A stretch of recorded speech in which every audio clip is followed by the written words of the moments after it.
further ado, I'm going to bring on our next guest. We had another young author who I was exposed to, and here she is. So this young beauty actually co-authored a book with her mom. So let's meet Nia and is it Maya? Yeah, my aunt. Okay, I wanted to make sure I said it correctly. My aunt. Did I say it correctly? Yep, come closer. She said yes. Okay, so tell us about your book. And first of all, I love the idea of your book. Okay, so what does it say? My hair. You want to tell her the title? My hair is a work of art. Yes, it is. Yes, it is. And I'm gonna tell you, I grew up at a time where natural hair was not popular. If we saw people walking down the street with an afro, we were looking at them like this is in the 70s. I was born in the 70s, but basically an 80s child. So, as we got older, people weren't wearing afros anymore. People weren't wearing their natural hair anymore. And we looked at them funny. And we didn't learn to appreciate our natural hair until we became much older. So I'm really glad that we're in a time where people are embracing their natural hair and they are looking at it as a work of art. So thank you for this book. Thank you for having us. And so tell us about the book. So, my hair is a work of art came about during the pandemic. So, Mighty, I call her, well, we call her Mighty. We've called her Mighty since she was born. So, 90% of the time, I might refer to her as Mighty. She is an artist. She has been drawing since she was a baby. Matter of fact, while she was waiting, she she drew a tree house. Oh, And usually she doesn't draw or color this fast. It takes her like days to complete her work. But she sat here and she colored this treehouse that she's been working on so fast. So I'm kind of impressed right now that oh she yes, she drew that quickly while she was waiting for this interview. she started drawing it yesterday, but she sat Okay. here and colored it now. And usually it takes her a long time to finish her drawings or paintings. She's a true artist. When she's done, and nobody can rush her. So during the pandemic, she was painting lots of hairstyles. And she always wants puff balls. Can you give me a puff ball? Can I have a puff ball? And that's all I can do because I can't do hair. So I'm like, I can give you a puff ball.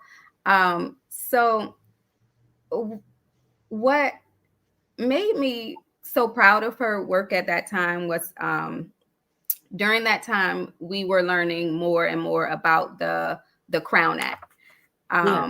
And we were learning that, we can wear our hair how we want. Well, we should be able to wear our hair how we want to wear our hair. And, this should not have anyone telling us that we can't go to their school, that we can't work in their work environment. So she painted 10 of these paintings of different puffball styles of hair. And I said to her, I'm going to write a story for that. She painted those when she was 3, right? They were like a little bit before her 4th birthday. And here it is, she's 7. And I did not finish the story. So a little bit before her 7th birthday, I said, you know what? I need to finish this. I need to finish it for her. So we finished it before her 7th birthday, and here it is. It was published last November.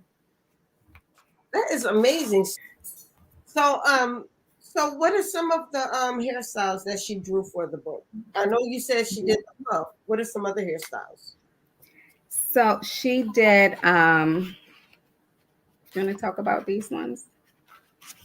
This one I didn't know how many right here. pages in here. You can tell her. To say. Oh my goodness. Now she's getting shy about her work. So she has all of the styles were named a different name based on how they look. So she has like Okay. pink hair. These are the flamingo curls. Okay, flamingo girls. She has treasure braids. So, do you plan on writing more books? What did you say? Do you plan on writing more books? Um, well, um I've always dreamed of being a children's book writer. So I wanted to write children's books since I was young. And she pushed me to do it. I'm not so young anymore, and she's the one that pushed me to see my dream out.